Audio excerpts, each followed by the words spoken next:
ఏమ్మా, దేవుడి నిమిత్తం నువ్వు ముందుకెళ్తే కొంతమంది నిన్ను తిట్టేటట్టు అనుమతిస్తాడు.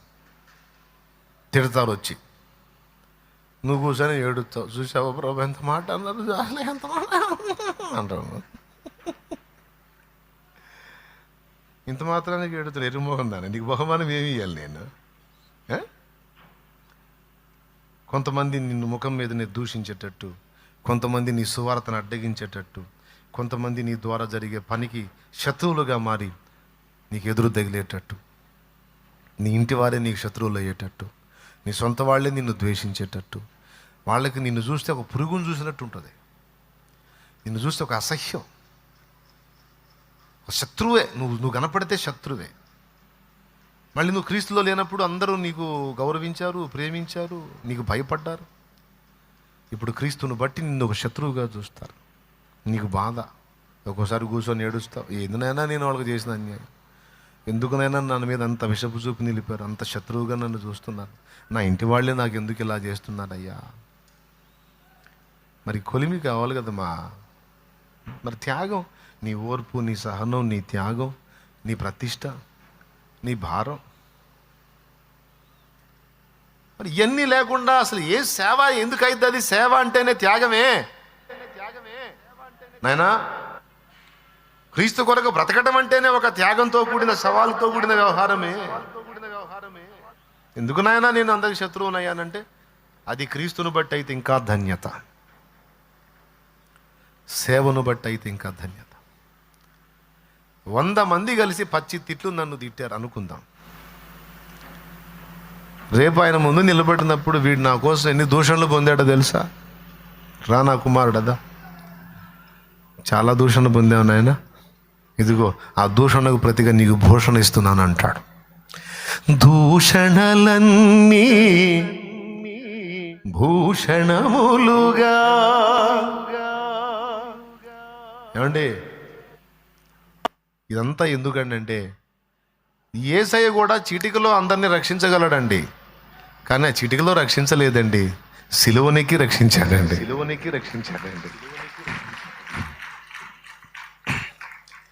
నేను క్రియలో మీ ఎడల నా ప్రేమను, ఓర్పును, త్యాగమును, సహనమును, క్షమను, దయను అన్నీ చూపించి ఈరోజు మీ మెప్పుకు నేను కారణమయ్యాను కదా, మీరు నన్ను మెచ్చుకుంటున్నారు కదా. నేనును నిన్ను మెచ్చుకొనున్నట్లు నీకు కూడా ఆ శ్రమల పర్వము తప్పదు నా కుమారి, తప్పదు నా కుమారుడా అంటాడు నాయన. ఎంతమందికి అర్థమైందో చేతులు ఎత్తండి.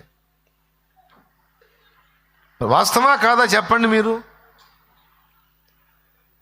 ఎందుకయ్యా వీళ్ళు నన్ను ద్వేషిస్తున్నారంటే, ద్వేషిస్తారు, దేవుడు అనుమతితోనే ద్వేషిస్తారు. నేను చెప్తున్నా, నిన్ను ద్వేషించే వాళ్ళ తలకాయలో ఉన్న మెదడు ఒక్క నిమిషంలో నీకు ఫేవర్గా తిప్పగలడు దేవుడు, కానీ తిప్పడవు. నీ సరుకు తేలాలి, నీ త్యాగం ఏందో బయటికి రావాలి. ఇక మానసికంగా నువ్వు సిద్ధపడి, పోనీ ప్రభా తిడితే తిట్టారులే నాయన, పోనీలే నా తండ్రి అంటే అన్నారులేయ్యా, పోనీలేయ్యా సువార్త పుస్తకం ఇస్తుంటే ఒక దూషణ అన్నాడు, ఒకడు అంటాడు చండాలపు మాటని పోవే అంటాడు, పోనీలే నాయన నీ కోసం ఒక మాట,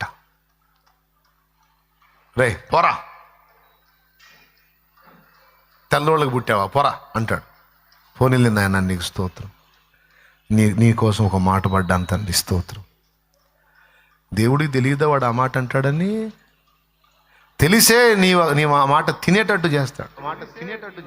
అక్కడ నీ హృదయం ఎలా చూస్తుంది అంటే, పక్కకెళ్ళి నీకు స్తోత్రం నాయన, బిడ్డని క్షమించయ్యా అని వెళ్ళిపోతే, నా దేవుడు నిన్ను చూసి ముద్దాడుకుంటాడు. నా బిడ్డ సహనం చూడు, నా బిడ్డ ఓర్పు చూడు, నా బిడ్డ తగ్గింపు చూడు, నా బిడ్డకి ఎంత క్షమాగుణమో చూడు, వాడు ఎంత పచ్చి తిట్టు తిడితే పోనీలే నాయన బ్రవ్వా క్షమించయ్యా, బిడ్డ తెలియదులేయ్యా అని దాటెళ్ళింది బిడ్డ. నా పోలిక కదది, నా శరీర రక్తాల్లో చేస్తూ నా లక్షణాలు అయ్యే. భాగభోగ్య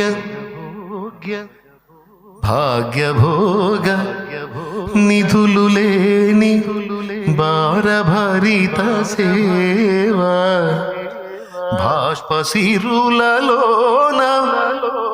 మెలిగి బాధలను భరించు సేవ బాష్పశిరులలోన వెలయు బాధలను వరించు సేవ మధుర మధుర మధుర సేవ. ఎరా ఏమి కర్మరా, సేవ సేవ సేవ నీ బొంద నీ పాడే అనుకుంటా. ఉద్యోగం నోటిగాడు ఉద్యోగం పోగొట్టుకొని ఆ పిల్లలను ఆ గతి చేసావు. ఏం మనిషివిరా నువ్వు, ఎవడురా దేవుడు? ఎరా నోటిగాడు ఆహారం పోగొట్టుకున్నావు, గవర్నమెంట్ ఉద్యోగం పోగొట్టావు, దొరికిద్దంట్రా. ఆ పిల్లల భవిష్యత్తు ఏం చేయాలనుకున్నావురా? వాళ్ళ నాశనం చేస్తావా అంటారు. కోరి కోరి కష్టాలు కొనుక్కున్నావేమిరా? కోరి కోరి కష్టాలను వరించావేందిరా? పెళ్లి కూతుర్ని పెళ్లి కొడుకు వరించినట్లు కష్టాలను వరించావేందిరా? తెలిసి తెలిసి కష్టాల కడల్లో అడుగు పెట్టావేమిరా? పర్వాలేదు, నేను పూర్తికాలం ఆయన సేవలో ఉండాలి, ఇంకొంచెం సౌకర్యవంతంగా నా తండ్రి పని చేయాలంటే అది నాకు అడ్డుబండైంది. నేను అక్కడ ఉద్యోగం చేస్తే యజమానుడు నాకు జీతం ఇస్తాడు, దానికి రాజీనామా ఇచ్చి నా ప్రభువులో నేను ఉద్యోగం పొందాను, నా ప్రభు జాబ్ చేస్తున్నాను. ఆ యజమానుడు నమ్మకంగా ఇచ్చినప్పుడు అంతకంటే లెక్కలేనిది ఎట్లు ఎక్కువ శ్రేష్ఠుడు నా యజమానుడు. పెడతాడు, నాకు పట్టాడు అన్నం పెడతాడు, ఆ విశ్వాసం నాకుంది. ప్రస్తుతం కొంచెం కాలం నేను నా తండ్రి పరీక్షలో ఉన్నాను. కొంచెం నేను పరీక్షలో పాస్ అయితే నా తండ్రి నాకు ఏది తక్కువ చేయటం, నా తండ్రి నాకు కావలసినవన్నీ ఇస్తాడు, నేను ఓర్చుకుంటాను. ఇప్పుడు మీరు చూస్తున్నారు ఇట్లా ఉన్నానని అంటున్నారు మీరు, కానీ నేను వదిలేసిన జాబు కంటే ఉన్నతమైన జాబు దైవసేవ. అరే వాడు అంతలా తిట్టాడు నిన్ను, వాడి దగ్గరికి పోయి మాట్లాడుతున్నావు నువ్వు సువార్త నీ బొంద అని, వాడు అంతన పచ్చి తిట్లు తిడుతున్నాడు నిన్ను. నా తమ్ముడు కదా, నిన్ను చూస్తుంటే నాకు బాధగా ఉందిరా. పోనీలేనా, తెలిస్తే తిడతాడా? తెలియకనేగా. ఒకప్పుడు తెలియనప్పుడు నేనంతే విర్రవీగాగా, తెలిసిన తర్వాత నేను మారలేదా? అతను కూడా మారతాడులే. అరే నవ్వుతా మాట్లాడుతున్నావు, నీకు సిగ్గు అనిపించట్లేదంటరా? వాడు అంతున్నా నీ ముందే నీ ముఖం మీద అంతలా మాట అన్నాడే, అసలు నవ్వెట్టవుతుందిరా నీకు? నేనైతే సస్తారా పోయి ఏ బాయిలోనూ దూకి సస్తారా? నవ్వుతున్నావేందిరా నువ్వు? చిరునవ్వు నవ్వుతున్నావేందిరా? నాకు నీ రోషం ఏమైందిరా? ఆ మాట నుండి ఎగిరి తన్నాలి కదరా నువ్వు. చిరునవ్వు నవ్వుతున్నావు, సిగ్గు ఎక్కడ పోయిందిరా నీకు? చచ్చిపోవాలనిపిస్తుందిరా నాకు నిన్ను చూస్తుంటే. సిలువమూర్తి కృపను జాట సిగ్గుపడని సేవ, సిలువ నిందలను భరించి శిరము వంచి మురియు సేవ, శిరము వంచి మురియు సేవ, మధుర మధుర మధుర సేవ, యేసు ప్రభు సేవ. పిచ్చి పట్టిందిరా నీకు సావు, పిచ్చి పట్టిందిరా నీకు సావురా, అటనే సావు. నాకు కనపడక నీ ముఖం నాకు చూపించకరా, కడుపు రగిలిపోతుంది.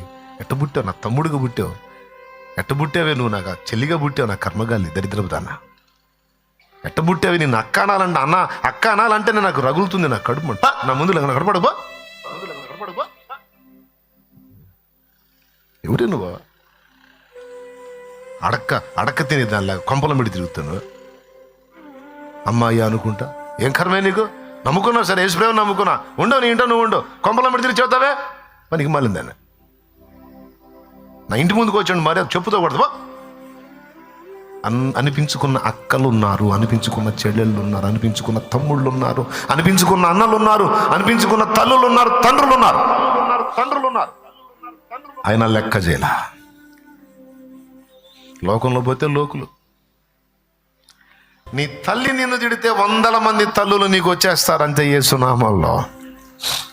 నీ తండ్రి నిన్ను తిడితే 100 మంది తండ్రులకు బిడ్డవైపోతావు. నువ్వు ఎట్లా అంటే అంతమంది నా కూతురు అమ్మ నువ్వు, నా తల్లివమ్మ, నా బంగారం అమ్మ నువ్వు అనే అయ్యలు ఎంతోమంది నీకు అందుబాటులోకి చేస్తాడు నా యేసయ్య. నీ కన్న తండ్రి గుండెల్లో నీకు ప్రేమ దొరకకపోతే 100 మంది తండ్రిలాగా నిన్ను ప్రేమించే వాళ్ళని, నిన్ను ఆదరించే వాళ్ళని యేసు సేవలో నీకు ఇస్తాడు. నా నిమిత్తము తన తల్లినైనను, తండ్రినైనను, అక్క చెండండైనను, అన్నదమ్ములనైనను, ఇండ్లనైనను, భూములనైనను సమస్తము నా నిమిత్తం తన ప్రాణము సహా ద్వేషించినవాడు 100 రెట్లు ఇహమందును పరమందును కూడా పొందుతాడు అన్నాడు. మర్చిపోయారా ఆ మాట?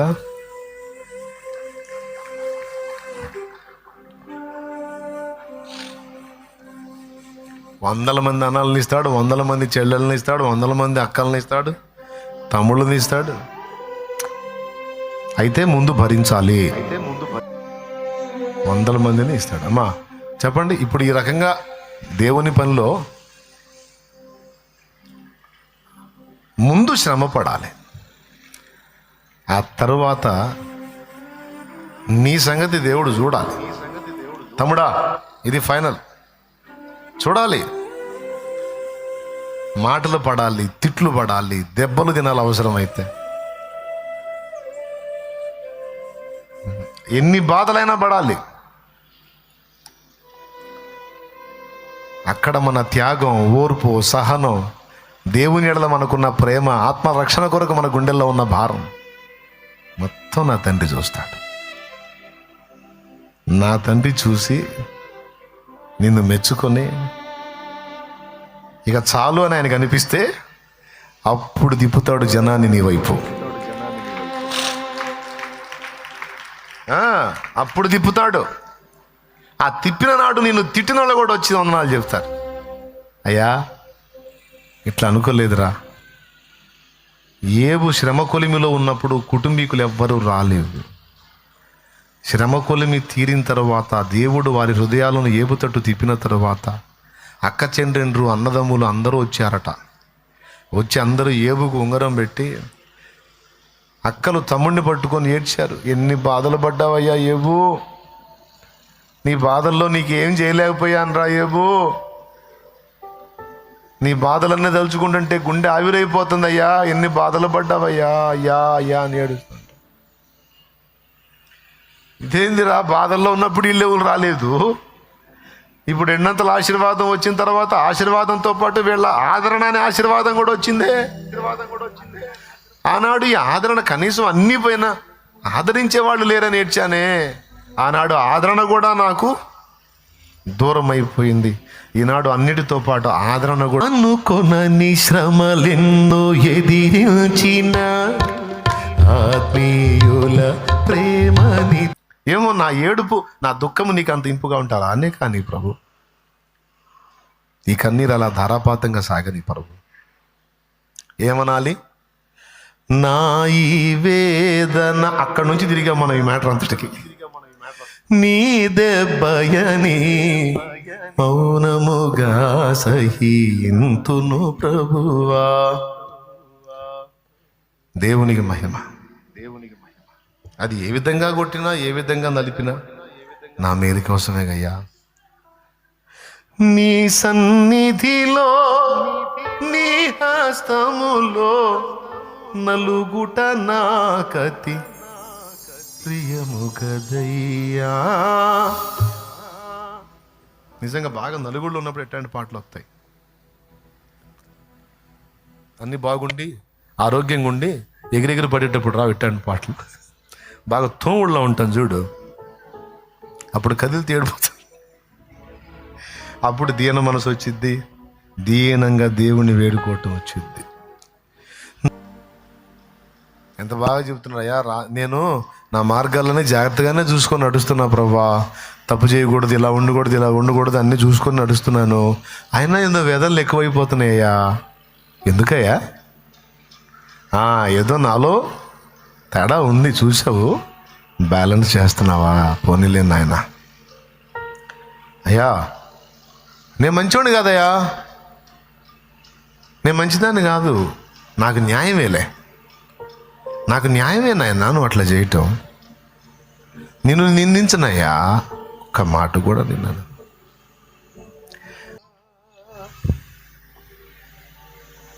అయ్యా కాకపోతే కొంచెం అధికం అవుతున్నాయి, చచ్చిపోతానేమో అనిపిస్తుంది అయ్యా ఈ వేదన దెబ్బకి. నువ్వు నాకు ఈ వేదన ఇవ్వటం నాకు ఇష్టమేలే కానీ, ఎందుకంటే నీ చేతిలో నలగొట్టబట్టం కంటే నాకు ఉత్తమమైంది ఏముంది? నన్ను చేతుల్లో తీసుకున్నావు, నలుపుతున్నావు, అది నాకు ఇష్టమే, కానీ చచ్చిపోతానేమో అనిపిస్తుంది అయ్యా ఈ వేదనలో, ఈ బాధలో. అందుకని ఒక్క పని చేయ, ఒక్కసారి నన్ను తాకి నా ప్రాణం కొంచెం తెప్పరిల్ల చేసి, తర్వాత మళ్ళీ ఒకవేళ నువ్వు నాకు అవసరం అనుకుంటే రాని అయ్యా, కానీ కొంచెం తెప్పరిల్ల చేయవా? కనీసం చెప్పుకునే దిక్కు కూడా లేదయ్యా.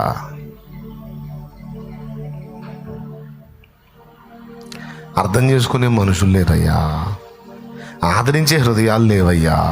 అయ్యా, ఏకాకిని వ్యధితుడనయ్యా,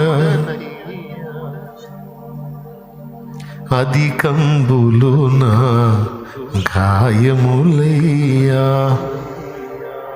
చాలా గాయాలైపోయినాయి ప్రభా, రకరకాలుగా నల్లగొట్టబడ్డాను, నీరసం అయిపోతున్నాను. ఈ వేదన దెబ్బకి నా ప్రాణం పోయిద్దేమో అనిపిస్తుంది. ఇన్ని గాయాలు మరి తట్టుకుంటా కానీ శక్తి లేదు, నాకు శక్తిని అయ్యా. ఏకాకిని వ్యధితుడనయ్యా, అధికంబులు నా గాయములయ్యా. యాత్ర ముగియకనే, అంటే చచ్చిపోకముందే, యాత్ర ముగియకనే మునుపొకసారి తెప్పరిల్లగా నన్ను చేయగదయ్యా, తెప్పరిల్లగా నన్ను చేయగదయ్యా. మేలు చేయను ఉద్దేశించుచున్నాను, అందుకే కొంచెం శ్రమ కులిమిలో ఉంచాను. ఇది నీవు విధేయత నేర్చుకుంటావు, పరిశుద్ధపరచబడతావు, మెప్పు పొందుతావు, నా దగ్గర రెండంతల ఆశీర్వాదం పొందుతావు, ఇతరులకు సాక్ష్యం అవుతావు, నీ అనుభవ పాఠాలను ఇతరులకు పాఠాలు అవుతాయి. అన్నిటికంటే శ్రేష్టంగా సుధమా గుమ్మర్రాలు నాశనమైనట్టు నాశనం కాకుండా ఉంటావు నా కుమారి, నా కుమారుడా అంటాడు. ఇది ఫినిషింగ్ టచ్. దేవునికి స్తోత్రం కలుగునుగాక. అర్థమైందా? ఇంకా చెప్పుకోవచ్చు. యేసు శ్రమలు మనకు దీవెనైనాయి, అలాగే నీవు నేను పొందే శ్రమలు ఇతరులకు దీవెనవుతాయి. బిడ్డ గుర్తుపెట్టుకో. షాలేం రాజు అనేవాడు పడ్డ బాధలన్నీ కూడా ఈరోజు ఇతరులకు దీవెనగా మారాయి. అందులోంచి ప్రసంగాలు వచ్చాయి, అందులోంచి పాటలు వచ్చాయి, అందులోంచి అనుభవాలు వచ్చాయి. అవి ఎంతోమందికి దీవెనగా నా తండ్రి చేశాడు. అమ్మా నాయన, ఈరోజు నువ్వు పొందుతున్న వేదనలన్నీ ఇతరులకు దీవెనగా కూడా మారతాయి. ఎంతమందికి అర్థమైందో నేను చెప్పే సంగతి. ఎందుకంటే ఇక అనుభవాలతో నువ్వు ఎంతమందిని ఓదారుస్తావో, ఎంతమందికి సాయం చేస్తావో, ఎంతమందిని ధైర్యపరుస్తావో, ఎంతమందిని పురికొల్పుతావో నీ సాక్ష్యంతో. రేపు ఎవరన్నా వచ్చి అక్క నేను దేవుడిని నమ్ముకున్నాను నన్ను తిడుతున్నారక్క అంటే, ఏమని తిట్టారమ్మా నిన్నంటే ఫలానా మాట అన్నారంటే, నన్ను నిన్ను తిట్టారమ్మా. ఈరోజు వాళ్ళందరిని ఏం చేశాడు దేవుడు? వాళ్ళందరి ముందు నన్ను కనపరచలా, వాళ్ళందరూ నా యొద్దకే వచ్చేటట్టు చేయాలా, వాళ్ళందరికీ నేనే హెల్ప్ చేసేటట్టు చేయాలా. నిన్ను కూడా అలా చేస్తాడమ్మా, భయపడకరా తల్లి అన్నప్పుడు గొప్ప ఆదరణ. ఆదరించగలుగుతావు, ఓదార్చగలుగుతావు, సాయం చేయగలుగుతావు, అర్థం చేసుకోగలుగుతావు ఎదుటోళ్ళని. అటు ఆయన్ని అర్థం చేసుకుంటావు, ఇటు మనుషుల్ని అర్థం చేసుకుంటావు. ఇవన్నీ వస్తాయిరా తల్లి. ఈ బాప్తిస్మం లేకపోతే అవి రావమ్మా నాయనా. వస్తాయా? నాకు దేవుని మహాకృపను బట్టి 3 బాప్తిస్మాలు అయిపోయినాయి, ఇచ్చాడు దేవుడు. ఇప్పుడు 3వ బాప్తిసం కొనసాగుతుంది. ఈ 3వ బాప్తిసం కంటిన్యూ కావాలంటే, ఇందులో కొనసాగాలంటే ఆ 2వ బాప్తిసం ఎప్పటికప్పుడు పొందుతూ ఉండాలి. మొదటి బాప్తిసం ఒకసారి పొందితే సరిపోద్ది. ఏం బాప్తిసం అది? నీటిలో ముంచడం బాప్తిసం. 3వ బాప్తిసం రెగ్యులర్ కొనసాగుతుంటుంది. ఎందుకంటే మనం ఫైనల్గా అక్కడికి వెళ్ళిన దాకా మనకు అది అప్పుడప్పుడు తగులుతూ ఉండాలి కాస్త. ఆ తగిలిని తట్టుకోవాలంటే 2వ బాప్తిసం అంటే పరిశుద్ధాత్మ బాప్తిసం పొందుతూ ఉండాలి. ఇది పొందితే ఆ శ్రమల బాప్తిసం పొందడానికి శక్తి వచ్చింది. ఆ బాప్తిసం పొందితే పరిపూర్ణం అవుతాం. ఏ బాప్తిసం పొందితే? పెద్దగా చెప్పండి మా, ఇంతసేపు కష్టపడ్డా కదా, థ్యాంక్ యూ. ఆ బాప్తిస్మం తట్టుకోవాలంటే రెండో బాప్తిస్మం, ఏం బాప్తిస్మం పొందాలి? పరిశుద్ధాత్మ బాప్తిస్మం. శ్రమల బాప్తిస్మం, యేసయ్య పొందిన శ్రమల బాప్తిస్మం మనందరికీ రక్షణ కారణమైంది. మనం పొందే శ్రమల బాప్తిస్మం ఇతరులకు దీవెన కారణం అవుతాం. ఫైనల్గా మనం నాశనం కాకుండా ఉంటామమ్మా. సొదొమ గొమొర్రాలు అంత నాశనం ఎందుకయ్యారు తెలుసా? యెహెజ్కేలులో చెప్పాడు, కనికరము లేకపోవుట నిర్విచార సుఖస్థితి అన్నాడు. నిర్విచార సుఖస్థితి ఎంత ప్రమాదమో తెలుసా? అంటే ఏ బాధలు లేకుండా, ఏ సమస్యలు లేకుండా, ఏ ఇబ్బంది లేకుండా మనం అన్ని విధాలా ప్రశాంతంగా ఉంటే,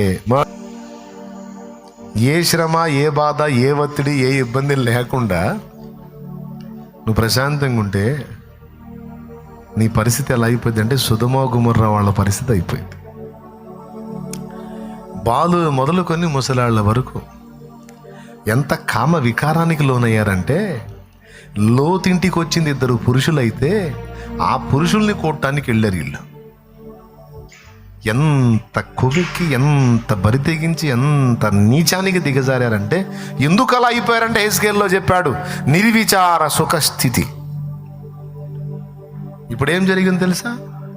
అదే రాత్రి తెల్లవారక మునిపే ఆకాశం నుండి దేవుడే అగ్నిని, గంధకాలను కురిపించి రాళ్లతో సహా బూడిద చేశాడు. రాళ్ళు కూడా బూడిదైపోయినాయి. ఎందుకంత కొవ్వెక్కిపోయారు వాళ్ళు? వాళ్ళ ముసలోళ్ళకి షుగర్ బీపీలు లేవు, వాళ్ళ ముసలోళ్ళకి మోకాళ్ళ నొప్పులు లేవు, దున్నపోతుల్లాగా ఉన్నారు. ఆ పిల్లలకి క్రమశిక్షణ లేదు.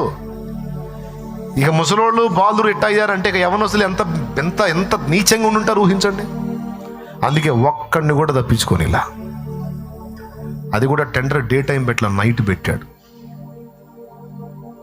డే అయితే తప్పించుకుంటారుగా, డే అయితే పనులకు వెళ్తారుగా, నైట్ అయితే ఇంట్లో ఉంటారుగా. చూసావా? డేట్ పెట్టాడంటే మామూలుగా ఉండదు, కరెక్ట్గా పెడతాడు. సావు డేట్ ఎవరు భలే పర్ఫెక్ట్గా ఉంటుంది. ఎవడు పిల్లలు పెద్ద ఎవడు తప్పించడం లేదు. సొదొమ గొమొర్రా, ఆద్మా, జెబోయిము, బెల 5 పట్టణాలు టెండర్ పెట్టాడు. లోతు వల్ల ఒక పట్టణం బతికిపోయింది, 4 పట్టణాలు స్మాష్. ఏమి మిగలనిలా. ఎందుకంటే వాళ్ళ కొవ్వు ఏ స్థాయికి పోయిందంటే, వాళ్ళు దేవుడే వాళ్ళ మధ్యలోకి వస్తే ఆయన్ని గుర్తించకపోగా ఆయనను వాళ్ళు పాడు చేయ చూశారు. దేవుణ్ణే పాడు చేయ చూశారు. అమ్మో వీళ్ళకి పీక్ స్టేజీకి వెళ్ళిపోయిందిరా, ఇంక వదిలిపెట్టకూడదు, ఇంకొక డే కూడా ఇవ్వండి వీళ్ళకి. ఫైనల్ ఏంటంటే లోతును పంపించాడు మధ్యలోకి, దరిద్రుల మధ్యలోకి. అయినా ఈ దరిద్రులు మారలా. ఇక ఫైనల్ అయిపోయింది. ఇక లోతును బయటికి పంపిస్తా, వీళ్ళ మైనం చేస్తాను. లోతును బయటికి పంపించాడు.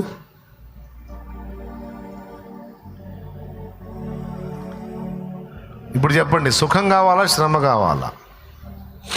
అయ్యా ఇప్పుడు చెప్పండి, సుఖం కావాలన్నోళ్ళు చేతులు ఎత్తండి నాయనలారా. సుఖం కావాలన్నోళ్ళు